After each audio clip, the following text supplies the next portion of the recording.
send me some sorry lines. I'm Ilysa. And I'm Kira. And you're watching episode 5 of Polymer Clay TV. Today we want to show you how to work with alcohol inks. These ones we're using are called pinata colors.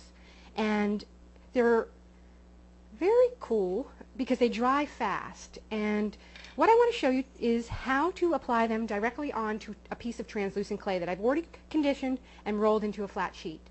And you don't need a lot of ink. I just start off with one drop and I kind of just rub it around with my finger until I get a line of it, because I'm going to stripe out this design. So there's my red. It's actually called chili pepper. And I think I'll go with the purple next. And just a little. A little goes a long way with alcohol inks. And I think I'm going to use a different finger. You should probably wear gloves, but I get a little messy. I don't care. Just wash your hands really well afterwards. Okay, and that's some purple. I can go a little blue. Oh, I went a lot of blue. Doesn't matter. You can just wipe any extra off. And alcohol ink dries really fast. So if you're starting a project, you can get it done pretty fast. So I'm just striping it like this, and I can start again with the next color, which is red, until I get like a rainbow effect. I want to cover the entire piece of translucent, and then after I do that, you want to make sure it's all dry.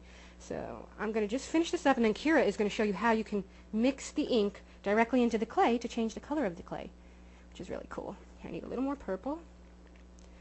And you don't have to be really neat with this, because it's just a neat effect that it makes, and you don't have to have like really straight lines or anything. You just have to have the color on there. Okay, so here I've striped it, and I'm going to let this dry, and Kira's going to show you how she takes the alcohol ink and puts it into the clay to change the color. Alcohol ink is different from pigment ink in that it's actually more of a dye.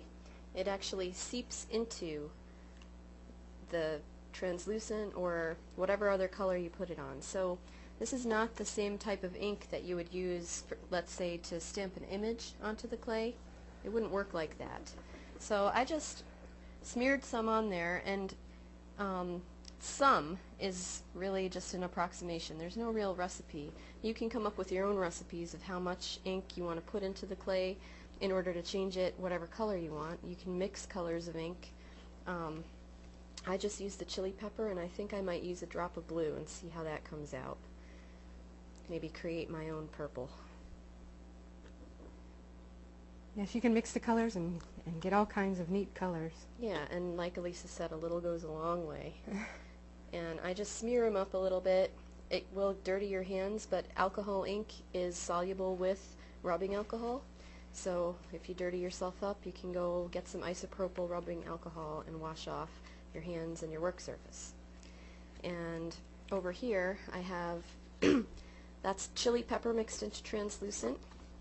This is, what's our color? Passion purple.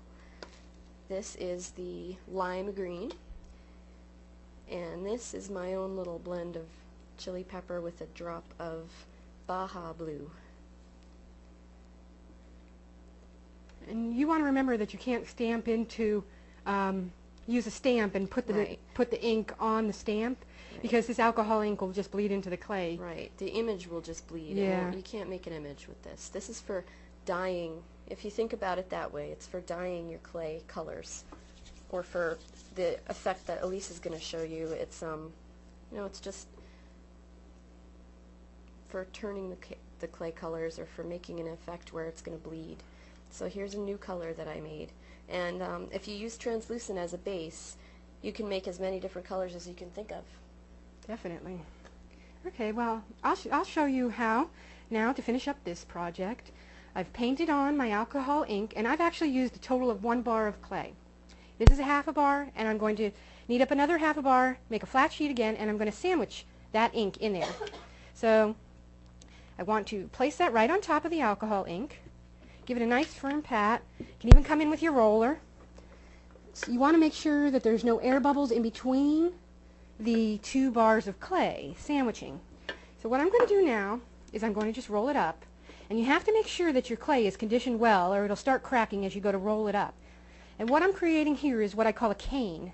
And the pattern, when I create this cane, is going to go through the entire length. And I can cut slices off. So here I am just doing like a jelly roll, like you would make a jelly roll cake. And here it's cracking a little because it's translucent's a little tricky. Just push it together so that you close up that crack. You don't want to have the cracks in there. And there I go. This is what it's going to look like when you're done. And what you want to do with canes is you want to make sure these ends meld together really well. So I start rolling it, trying to get it to all meld together. And then I like to run my edges like this on my work surface.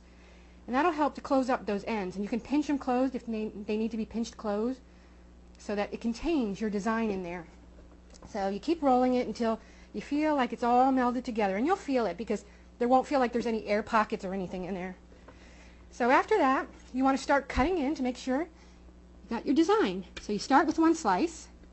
And that's pretty good, but let's get another one to see if we can get it really clear. So that's actually the design. So I've created a cane just by using only translucent clay, one complete bar of translucent clay, and the alcohol inks. So it makes a really neat effect, and you can use all colors that you want. There's even more colors than this, but these colors look really good together. So, and you can take those and you can make candle holders. We've got some candle holders over here that we've made where we've swirled it up. Actually, on these ones, we've actually blended the clay like Kira showed you and then rolled it up. So we did that a little differently. But if you check out our downloads, we're going to show you a complete project on how to make the candle holders and everything. Mm-hmm. And then there's one more thing I wanted to show you that you can do with the alcohol inks and translucent liquid clay. This one is Kato clay. And I've taken some little reclosable containers that are made for small amounts of paint. And all I did here is pour some of the liquid clay into there and put a couple drops of lime green in this case and mix it in. And that makes almost like a paint. You can paint it directly onto an object and fire it, or you can paint it onto some more clay to make a different color on the surface.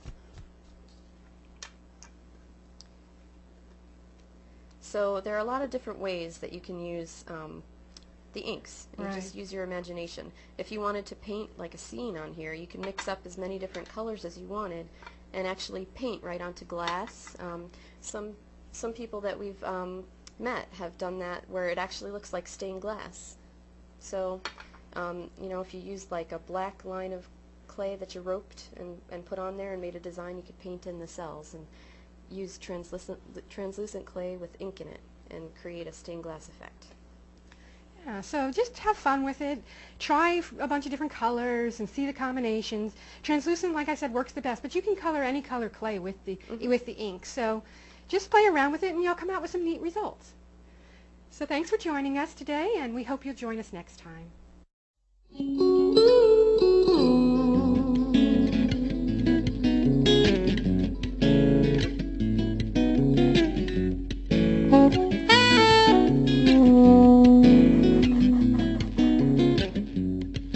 Send me some sorry lines, but passion undying, that the oceans can't subside.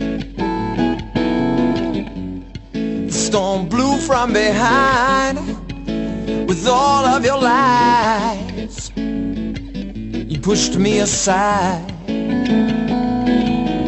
I traveled the world for you, straight like a fool.